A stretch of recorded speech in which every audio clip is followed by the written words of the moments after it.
আসসালামু আলাইকুম। ক্যামেরা কোথায় রাখবো মানে সেই পজিশন খুঁজে পাচ্ছি গাড়ির ভিতরে তো।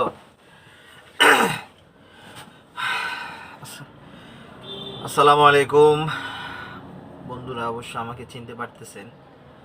আমার নাম হাফেজ মোহাম্মদ ইয়াসিন। আপনাদের দোয়ায় আমি ভালো আছি। অনেক কে ভালো আছেন, কে খারাপ আছেন, কে কি অবস্থায় আছেন অবশ্যই কমেন্ট করে জানাবেন। ক্যামেরাটা কোথায় রাখবো সেটার জায়গা খুঁজে পাচ্ছি না। আরেকটা বিষয় হলো, একটা ট্রাইপড যে কিনবো, সেই ট্রাইপডটা কেনার পর্যন্ত আপনার টাকা গুছাইতে পারি না এখনো।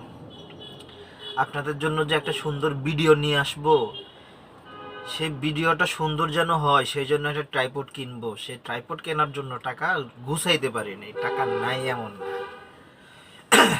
ড্রাইভার তো আমরা ড্রাইভার সীমিত আকারে বেতন পাই, কোনো রকমের কি পাই না, বোনাস বকশিস পাই না ওই রকম ভাবে। অনেক হিসাব করে চলতে হয় আমাদের। হাসি মুখে সবাইকে বুঝাইতে হয় আলহামদুলিল্লাহ আমি ভালো আছি। একমাত্র আমি জানি আর আমার আল্লাহ জানে যে আমি ভালো আছি কি খারাপ আছি। আজকের ভিডিও করার উদ্দেশ্য হলো, আমাদের ড্রাইভারদের শুধু বাংলাদেশে না, পুরো বিশ্বের মধ্যে সব দেশেরই, বিশেষ করে বাংলাদেশ, ইন্ডিয়া, পাকিস্তান, আরো কিছু কান্ট্রি আছে, আমি যেগুলো জানি, যেগুলোর বিষয়ে মোটামুটি একটু আইডিয়া আছে, সেগুলি নিয়ে আজকে আলোচনা করব। একটু সময় দেন আমাকে, আমি কিছু আপনাদেরকে বুঝাইতে চেষ্টা করব। আর আমি বলবো, বুঝার দায়িত্ব হচ্ছে আপনাদের, কারণ সরাসরি তো আপনাদের সাথে আমি কথা বলার সুযোগ পাচ্ছি না, জানি না কবে পাবো। তবে ইনশাল্লাহ আপনাদের যদি আমার সাথে সঙ্গ থাকে, আপনারা যদি আমাকে সহযোগিতা করেন, ইনশাল্লাহ আপনাদের সামনে আমি সরাসরি হাজির হব। সরাসরি বলতে আমি যেন লাইভে আসতে পারি, আপনাদের সাথে কথা বলতে পারি, আপনাদের দুঃখ, আপনাদের কষ্ট, আপনাদের সুখ সব কিছু আমাদের সাথে শেয়ার করবেন, আমরা আপনাদের সাথে শেয়ার করব। ড্রাইভার এমন একটা জাত, এমন একটা ক্লাস। প্রথম যখন বাংলাদেশের গাড়ির ড্রাইভার ছিল, তখন তাদের খুব দাম ছিল, তাদেরকে খুব বড় অঙ্কের বেতনও দিত। শুধু তাই না, তাদেরকে অনেক ধরনের ফ্যাসিলিটিস দিত আর কি, অনেক ধরনের সুযোগ সুবিধা দিত।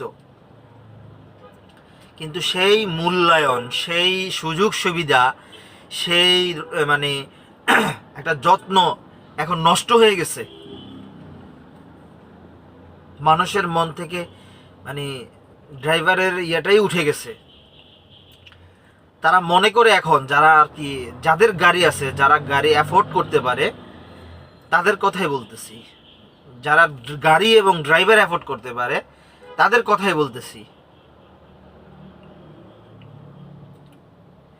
তারা ভুলে গেছে এটা, যে তাদেরকে আমরা তাদের গন্তব্যে পৌঁছাই দিই আমরা, দিন শেষে তারা সুন্দর করে ঘুমাইতে পারে, সেটা ভুলে গেছে তারা।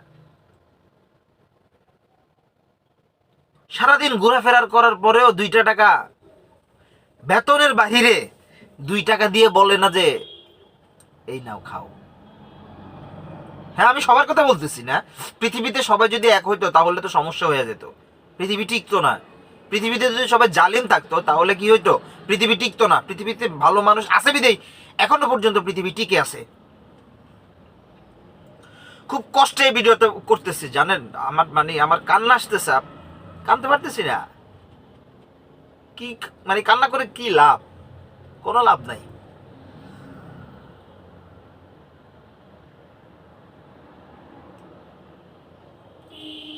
আমি বলতেছি না যে যারা ড্রাইভার অ্যাফোর্ড করতে পারে তারা সবাই খারাপ, কিছু কিছু আছে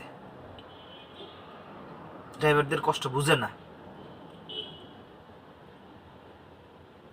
আরে আপনি আপনার সারাদিন টাকা উড়াচ্ছেন, লাখ লাখ টাকা। ড্রাইভারদের এখান দিয়ে 2-3 দিন যাবত কোনো তার ঘরে খাবার নাই, তার ঘরে কি নাই, বাজার নাই। আপনি বেতন দেন 12,000 টাকা, তার ফ্যামিলি সংসার চলে।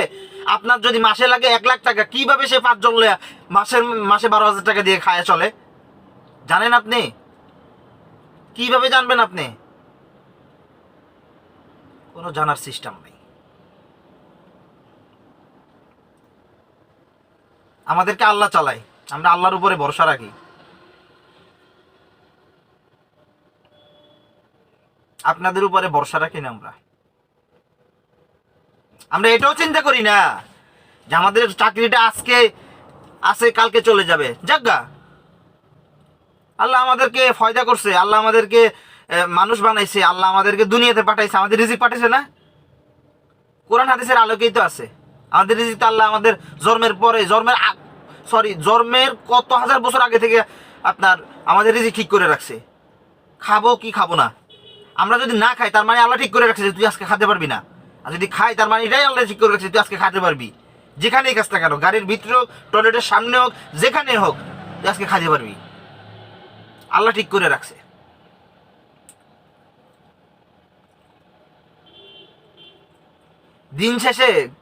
দিন শেষে একজন ড্রাইভার যখন খুব ভালো একটা পরিশ্রম হয়, কিছু কিছু ড্রাইভার আছে যাদের ডিউটি কম হয়, যাদের অনেক ধরনের ফ্যাসিলিটি আছে খুব ভালো মানুষও আছে, তাদের কথা বলতেছি না। সারাদিন খাটার পরে আপনার যখন আপনি নেমে যাবেন গাড়ি থেকে, তখন আপনার ড্রাইভার আশা থাকে যে স্যার না জানি আমাকে, স্যার তাকে আপনাকে জানেন আপনি সম্মান করে, আর আপনিও এমনও মনে করেন যে আমাকে স্যার না ডাকলে আমার লজ্জা, আমার সম্মান চলে যাবে। আপনার এইরকম মনে করার কারণে আমরা আপনাকে স্যার ডাকতে বাধ্য, যাতে করে আমরা এটাও চিন্তা করি যে আপনি যেন মনে কষ্ট না পান, সেই কারণেই আপনাকে আমরা স্যার বলে ডাকি, স্যার বলে সম্বোধন করি। আপনার মনে কষ্ট আমরা দেখি, আমাদের তো দেখেন না, আমাদের দেখার দরকার নাই, আমাদেরটা আল্লাহ দেখবে। তবে আমি আজকে ড্রাইভার ভাইদের উদ্দেশ্যে একটা কথা বলবো।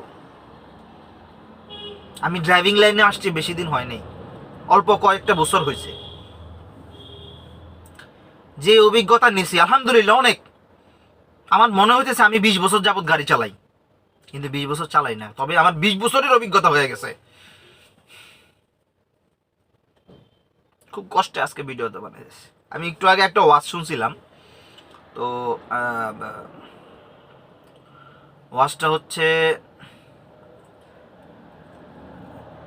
আপনার নামটা কি জানো, বক্তার নামটা ভুলে গেছি, সুন্দর একটা ওয়াজটা শুনে আমি সারা ওয়াজের মধ্যে কান্না করছি। জানেন আপনি, কান্না করবেন, বেশি বেশি কান্না করবেন, তাহলে আল্লাহ আপনার কথা শুনবে। নামাজ পড়েন। আপনার স্যারকে নিয়ে আপনি এয়ারপোর্টে যাইতেছেন, স্যারের এয়ারপোর্ট নষ্ট হয়ে যাবে, মানে স্যারের বিমান মিস হয়ে যাবে, আর ওয়াক্তের টাইম শেষ হয়ে যাচ্ছে, আপনি দাঁড়ায় যান, দাঁড়ায় আপনি এক পাশে দিয়ে উজু করে নামাজ পড়ে ফেলান। ওয়াক্ত শেষ হওয়ার আগে আপনি নামাজ পড়বেন। আপনি জামাত পড়তে পারেন নাই, আপনি জামাতের অজুহাত দেখানোর প্রয়োজন নাই যে স্যার আমি জামাতেই পড়বো, এমন দরকার নাই তো। আপনি নামাজ পড়েন, কিন্তু ওয়াক্ত শেষ হওয়ার আগে আপনি সে ওয়াক্তের নামাজটা পড়ে ফেললেন। যেখানেই থাকেন না কেন, যে অবস্থায় থাকেন না কেন, আপনি বলবেন আমি নামাজ পড়বো, আমাকে সুযোগ করে দেন, আমি নামাজ পড়বো। আপনারা তো আমাদেরকে 2 টাকা দেন না খাওয়ার জন্য, আল্লাহর কাছ থেকে তো চাই নিতে হবে না। আমরা তো আপনার আশায় থাকি না, আল্লাহর আশায় থাকি, আল্লাহ কখন দেয়।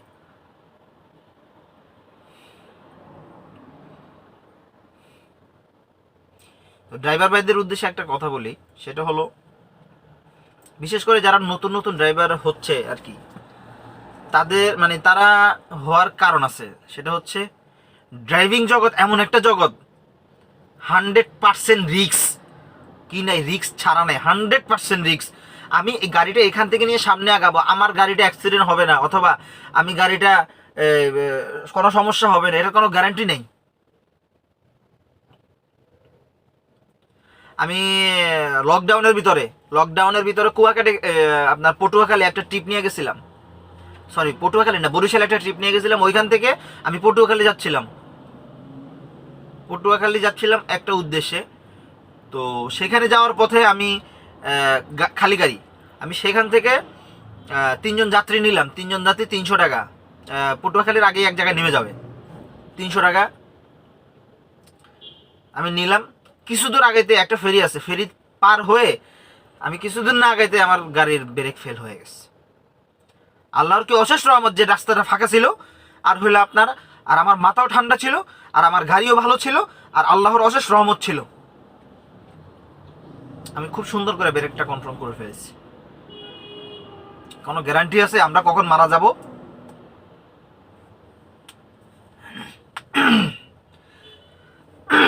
আমরা অনেক সময় এটাও চিন্তা করি যে স্যার আমাদের টাকার প্রয়োজন না, আপনি একটাবার জিজ্ঞেস করেন যে ইয়াস কেমন আছস তুই, বাসার সব ঠিক আছে তো, সব মানে ঠিক আছে তো, কোনো কিছু প্রয়োজন হলে বলিস। আমরা এটা এই কথাটা বলেন আমাদেরকে, আমরা খুব খুশি হয়ে যাই, জান দিয়ে দিব আপনার জন্য। বুঝেন না?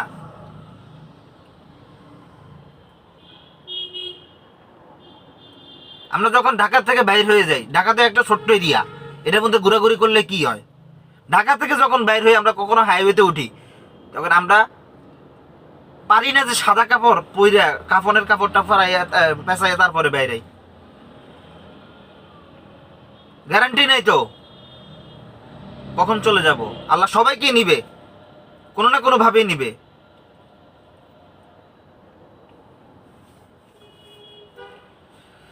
তো ড্রাইভার ভাইদের উদ্দেশ্যে একটা কথা বলি, সেটা হলো যারা নতুন ড্রাইভার, যারা নতুন শিখতেছেন, তারা খুব কষ্টে লাস্টে কোনো কিছু, কোনো কাজ, কোনো কায়দা না পায়া ড্রাইভিং জগতে আসতে চাচ্ছেন, আসেন, স্বাগতম, কোনো সমস্যা নাই। তবে আপনার ভ্যালু কমায়েন না, আপনার ভ্যালু কমায়েন না। আমি এক জায়গায় ইন্টারভিউ দিতে গেছিলাম, ইন্টারভিউতে আমাকে জিজ্ঞেস করছিল যে আপনি কোথায় চাকরি করছেন। ঠিক আছে, বললাম যে আমি এখানে চাকরি করছি, কত বছরের অভিজ্ঞতা আছে সেটাও বললাম। আচ্ছা আপনার ডিমান্ড কি আমাকে জিজ্ঞেস করলো, আমি ডিমান্ড বললাম আমাকে 18,000 টাকা বেতন দিবেন, আর হলো গিয়ে আমাকে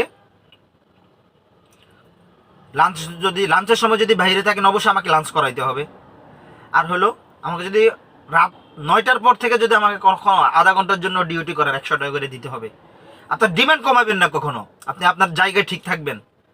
আপনি একজন মানে ভালো ড্রাইভার হন, নামাজি আর পাক্কা ড্রাইভার হন, আপনার দাম দুনিয়াতেও আছে আখিরাতেও আছে ইনশাল্লাহ। এতটুকু বিশ্বাস টাকা একটা ড্রাইভার হন, ভালো ড্রাইভার, আর নামাজ পড়বেন 5 ওয়াক্ত। আপনার ভালো দেখার মধ্যে দেখবেন কেউ থাকবে না, বলবে যে ড্রাইভার এত ভালো থাকে কেমনে। মানুষ মানে আপনাকে দেখে হিংসা করবে যে একটা ড্রাইভার হয়ে সে এত কিভাবে ভালো থাকে। আপনাকে জিজ্ঞেস করবে বারবার, ভাই আপনার বেতন কত, ভাই আপনার বেতন কত। আপনার মুখ দিয়ে বলতে বলতে ব্যথা হয়ে যাবে আপনার মুখ, যে আমার বেতন এত। কখনো আপনার সিদ্ধান্ত থেকে লড়বেন না আর কি। একটা নতুন ড্রাইভার যখন হয় তখন নতুন ড্রাইভার চিন্তা করে আমি যেভাবে হোক লাইনে ঢুকবো। আমি যখন নতুন ড্রাইভার শুরু করি তখন আমার বেতন শুরু হয় 15,000 টাকা থেকে। 15,000 টাকা, অন্য কোনো রকমের কোনো কিছু ছিল না।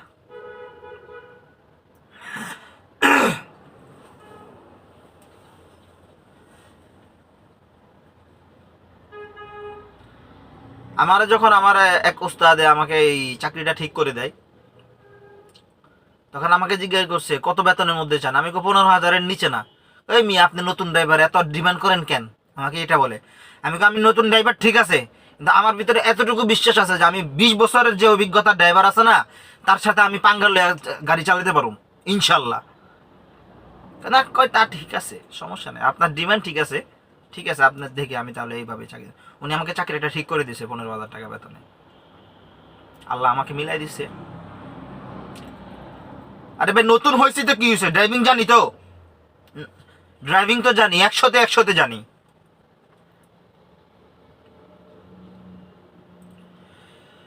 কখনো ডিমান্ড কমাবেন না।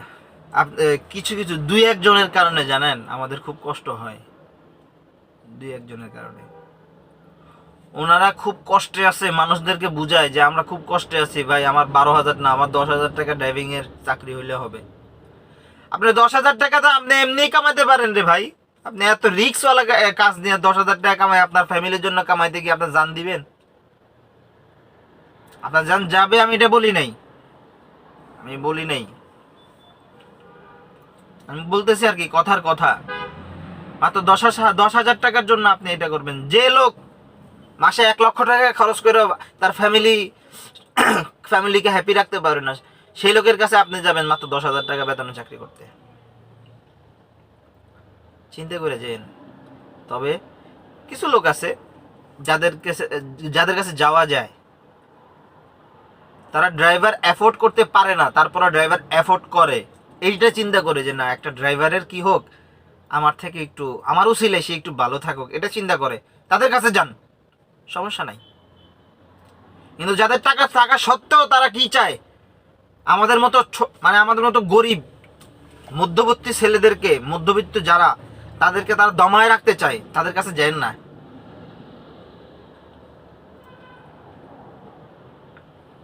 ড্রাইভারদেরকে আগের যেভাবে মূল্যায়ন করতো না, সেভাবে মূল্যায়ন করতে হবে, এরকম একটা পথ উদ্যোগ নেন সবাই, এরকম একটা চেষ্টা চালায় যান, হবে ইনশাল্লাহ। আল্লাহ চাহেন তো হবে। তো ভাই আমি আসলে ওই রকম, আমার থেকে অভিজ্ঞতা অনেক ড্রাইভার আছেন যারা সারা জীবন ড্রাইভিং করতেছেন, 20 বছর, 25 বছর, 40 বছর, 30 বছর, 15 বছর। হয়তোবা আমার কথার মধ্যে কোনো ভুল হতেই পারে, স্বাভাবিক, মানুষ বলতে ভুল, অবশ্যই আমাকে ভুলটা ধরায় দিবেন, আমার কমেন্টে জানাই দিবেন। তো এই আর কি, আমার আর্তনাদ ছিল আপনাদের কাছে একটা মেসেজ ছিল আমার। আমি আমার একটু বায়োডাটাটা বলে দেই। অনেকেই আছে বায়োডাটা বলতে কি হয়, লজ্জা পায়। ঢাকা শহরে যখন আমি আসি, তখন আমি শুধুমাত্র একটা ছোট ছেলে ছিলাম। আমি আসি, আমি হাফেজ হই, মাদ্রাসায় পড়াশোনা করি। কিছুদিন পরে হাফেজ হওয়ার পরে আমার অনেক সমস্যা হয়, ফ্যামিলিগত সমস্যা। তারপরে এদিক ওদিকে টুকটাক পড়ি না, ফ্যামিলিকে সময় দিতে হয়, ফ্যামিলিতে কাজ দিতে হয়, ফ্যামিলিকে একটু সাপোর্ট দিতে হয়। আমি অনেক ছোটবেলা থেকে কাজ শুরু করছি, অনেক ছোটবেলা থেকে ঢাকার মতো জায়গায় আমি কাজ শুরু করছি। আলহামদুলিল্লাহ আপনাদের দোয়ায় আমি খুব ভালো আছি, খুব ভালো আছি।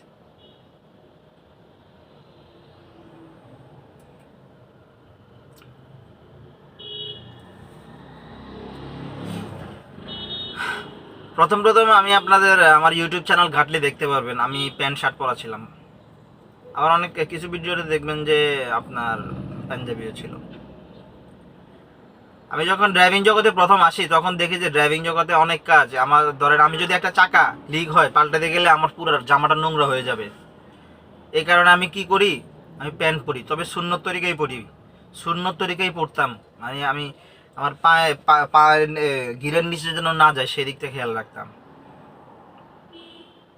নামাজ ছাড়ার চেষ্টা করতাম না, যতটুকু সম্ভব চেষ্টা করতাম নামাজ পড়তে। এখন আল্লাহর রহমতে আপনাদের দোয়ায় আমি 5 ওয়াক্ত নামাজ পড়তে পারি সময় মতো, ইনশাআল্লাহ। 5 ওয়াক্ত নামাজ পড়েন সবাই।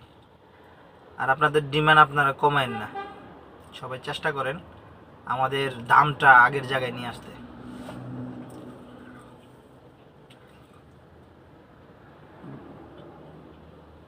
বেশি কথা বলবো না আজকে, এখানেই শেষ। সবাই আমার জন্য দোয়া করবেন ইনশাল্লাহ, আমি আপনাদের সবার জন্য দোয়া করি। সবাই ভালো থাকবেন, সুস্থ থাকবেন। আমি ইনশাল্লাহ আমার ড্রাইভিং এক্সপিরিয়েন্স নিয়ে আমি একটা সিরিজ করতেছি, একটা কয়েকটা ভিডিও করবো ইনশাল্লাহ। আমার সম্পূর্ণ অভিজ্ঞতা আপনাদের সাথে শেয়ার করবো, যেভাবে ভালো লাগে আপনাদের সেভাবে আমি আপনাদেরকে দিব ভিডিও। যেভাবে বলেন আমি আপনাদেরকে সেভাবে রিপ্রেজেন্ট করব। অলরেডি আমি 3টা ভিডিও ছাড়ছি আমার চ্যানেলে, আপনি দেখতে পারেন চাইলে। আর আই বাটনে আপনার লিঙ্ক দিয়ে দিতে হয়। আমি আসলে ওই রকম তেমন না যে কম্পিউটার থেকে করবো, অথবা ওই রকম ভালো একটা মোবাইলও নাই আমার। আপনারা একটু কষ্ট করে আমার চ্যানেলের মধ্যে প্রথম কয়েকটা ভিডিও দেখলেই খুঁজতে পাবেন, খুব তাড়াতাড়ি খুঁজে পাবেন ড্রাইভিংয়ের। রিসেন্টলি আমি ছাড়ছি। তো ভিডিওটা ভালো লাগলে অবশ্যই আমার ভিডিওতে একটু লাইক দিন, আর হলো শেয়ার করেন। বিশেষ করে যে এই ভিডিওটাতে শুধু যারা ড্রাইভার তারা দেখতেছে এমন না, ড্রাইভার ছাড়া অনেকেই দেখতেছে। শেয়ার করেন, মানবতার খাতিরে শেয়ার করেন, মানবতার খাতিরে শেয়ার করেন। আর হলো আর আমার চ্যানেলটা সাবস্ক্রাইব করে রাখেন, তাহলে আমি ইনশাল্লাহ আপনাদের সাথে সুন্দর একটা সম্পর্ক তৈরি করতে পারবো, অনেক ভিডিও দিতে পারবো, অনেক সুন্দর সুন্দর ভিডিও উপহার দেওয়ার জন্য আমি আগ্রহী হয়ে উঠবো। কিছুদিন আগে আমি অনেক হারাই গেছিলাম আমার চ্যানেল থেকে, আসলে আমি এখন ভিডিও ছাড়লে আমার ওই রকম ভিউ হয় না, আমি জানি না কেন জানো। আমি ঠিকমতোই তো কিওয়ার্ড দিচ্ছি, সব কিছুই ঠিকমতো করতেছি, কেন জানি হয় না। কিন্তু আমার চ্যানেলের সাবস্ক্রাইবার তো অবশ্যই সবাই দেখতে পারতেছেন, 40,000, প্রায় 40,000 কাছাকাছি। তো ইনশাল্লাহ চেষ্টা করবো যেন আমি যেন 1 লাখের কাছাকাছি চলে যেতে পারি খুব শীঘ্রই। আপনাদের খুব সাপোর্ট চাই, খুব সাপোর্ট চাই। আজকে এখানে বিদায় নিচ্ছি। কোনো রকমের ভুল হলে অবশ্যই ধরাই দিবেন, আর হলো মাফ করে দিয়েন আমাকে। কোনো ক্ষমার দৃষ্টিতে দেখবেন আমার প্রত্যেকটা কথা। কারো মনে যদি কষ্ট লাগে অবশ্যই আমাকে মাফ করে দিয়েন, অবশ্যই মাফ করে দিয়েন। আমি ছোট মানুষ, যদি 2-1 বড় কথা বলে ফেলি আমাকে মাফ করে দিয়েন, আল্লাহর ওয়াস্তে আমাকে মাফ করে দিয়েন। তো বন্ধুরা আজকে এখানে বিদায় নিচ্ছি। আসসালামু আলাইকুম রহমতুল্লাহি ওয়া বারাকাতুহু।